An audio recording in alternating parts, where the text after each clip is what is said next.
If your MSI Vector GP76 powers on but stays blank, we'll help recover it. We'll help repair Windows startup, restore system files, and troubleshoot boot issues. A lot of errors pertain to this problem, and we're going to go ahead and jump into what should hopefully be a pretty straightforward process, guys. And we're going to go ahead and jump right into it. First thing I'd recommend doing would be to actually go ahead and boot to the troubleshooting utility on Windows 11. So if you do a hard power off 3 times in a row, Windows should automatically attempt to launch the startup repair utility. And if it doesn't find anything, it will give you the option to select advanced settings, in which case it will take you to a screen that looks like this. Now, if it does not take you to a screen that looks like this, or you're unable to get to that, you can also download the Windows 10 Media Creation Utility, or Windows 11. They probably will make a creation utility for Windows 11 at some point. And it doesn't really matter, you can actually run the Windows 10 utility on Windows 11 as far as I'm aware.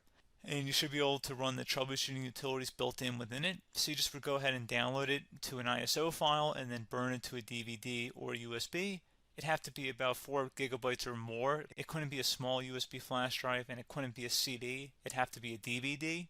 And then you boot your computer from it. So depending on the computer manufacturer, you'd have to tap a different key on your keyboard in order to launch that menu, in order to select what boot drive you want to go off of. So it could be anything between the escape key, F2, F8, F12, for example, and those are the function keys on the top of your keyboard. So you may have to just do a little bit of trial and error. Shouldn't take you more than a couple minutes. Googling it would probably be best before you even begin. But anyway, we're ready to go ahead and jump right into it. So we're on the choose an option page. So these will look very similar whether you're booting from it directly within Windows itself, or if you're plugged in a USB flash drive with the media creation utility installed and you selected the recovery option. So when you are setting up your Windows 11 installation or Windows 10, depending on the drive you're using, there should be an option to repair your computer in the bottom left corner of the dialog window, one of the first screens that comes up. You go ahead and select that, and then it would take you to a troubleshooting screen like you see here. And you want to go ahead and select troubleshoot, reset your PC, or see advanced options. And then there are going to be a whole bunch of options in here that we're going to explore in today's video. The first one, we're going to actually go underneath advanced options and then select startup repair, fix problems that keep Windows from loading. So go ahead and select that first.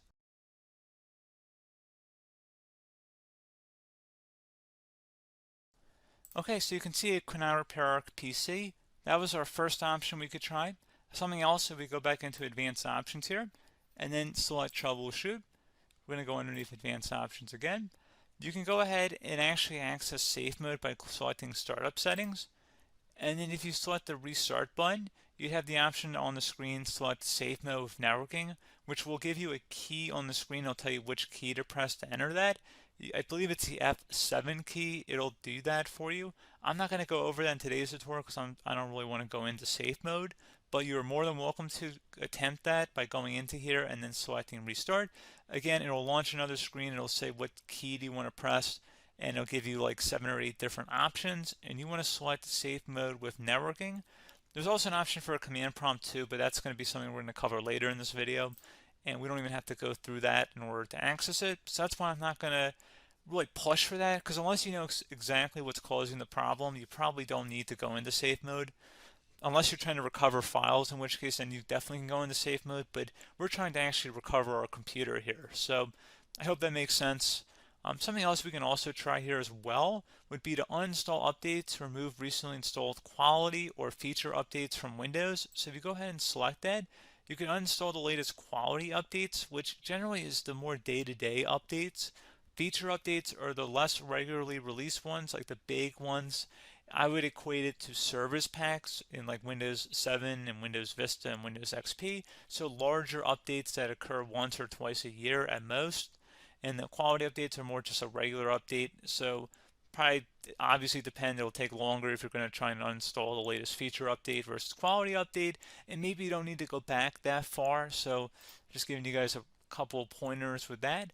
Something else you can also look at here, and we're going to jump into the command prompt in a little bit, but you can select System Restore, which will use a restore point recorded on your PC to restore Windows. And this is something I would highly recommend here, guys. So select Next. Assuming you have a restore point saved on your computer, you go ahead and select the most recently created one, and you'll select next, and then you'll select the drive. You shouldn't actually have to select the drive. You can scan for affected programs, but we're going to keep it all default here, and then we're going to select finish. So once started, system restore cannot be interrupted. Do you want to continue? I think we're going to select yes. I don't think we have anything better to do on our computer right now, so just give it a moment here to initialize. It will take a couple minutes to run, obviously depending on how large your hard drive is and how much is saved on the system restore point. So just give it a couple minutes here.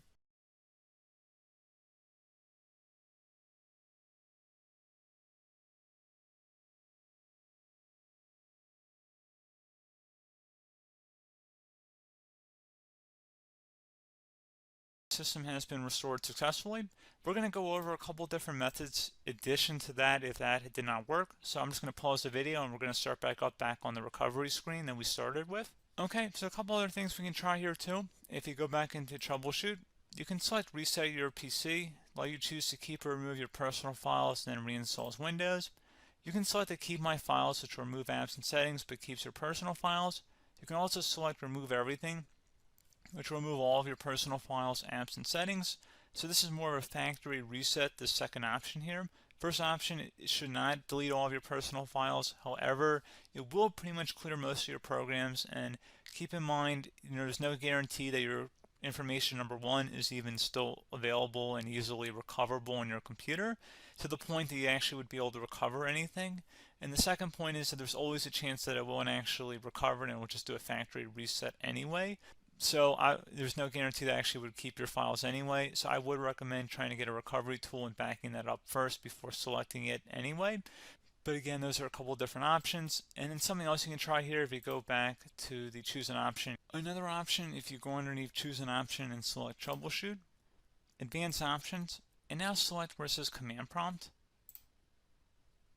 Okay, so the first thing we should do is type our main hard drive here. In most cases, it should be the C drive. So you just do a C colon and then hit enter on your keyboard. So once you're underneath the C drive, we're going to type in dir and then hit enter on your keyboard. It should have program files, users, and Windows all in there. That's how you know you're in the right directory.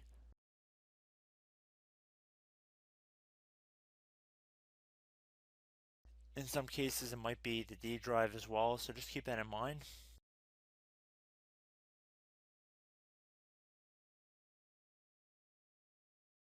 Next thing we're going to do is type in cd space / Windows / system 32 / config, and then you're going to hit enter on your keyboard.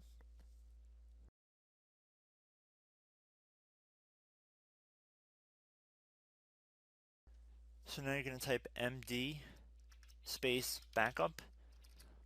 If you've seen other tutorials, it might also say to put down md backup. That's because the backup name is pretty common when you want to back something up. So you can name this whatever you want, doesn't have to be backup. So if you've already made a backup folder in the past, you could do backup 1, for example. So once you're done setting the name you want the backup to be called, hit enter on your keyboard again.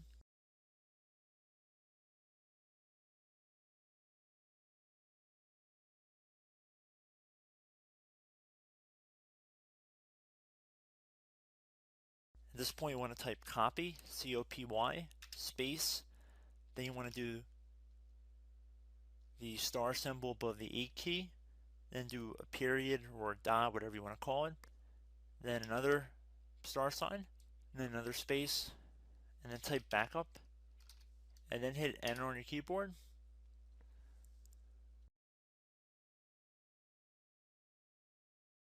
Now you want to type cd reg back, REG BACK, and then hit enter on your keyboard. So now that we are under the reg back, so now you want to type dir again, and then hit enter.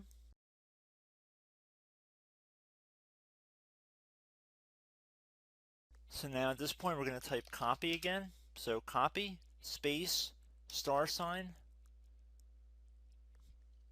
dot, another star sign, space, and then 2 dots. So we're going to type copy, space, star sign, dot, sign,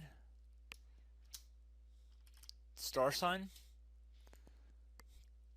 dot, dot, and then hit enter on your keyboard again. So for overwrite, you want to overwrite all. So type A on your keyboard, so capital A, and then hit enter on your keyboard.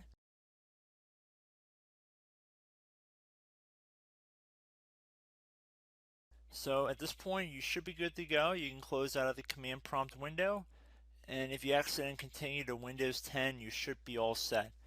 So I hope one of these 3 or 4 different methods we went through in this tutorial helped you guys out. Again, I'm not sure if you guys heard me earlier, but try to go back into your safe mode if possible and uninstall any programs you know might be conflicting with the Windows startup if you can get into safe mode. So just keep that in mind. Something very simple like that could be blocking up everything.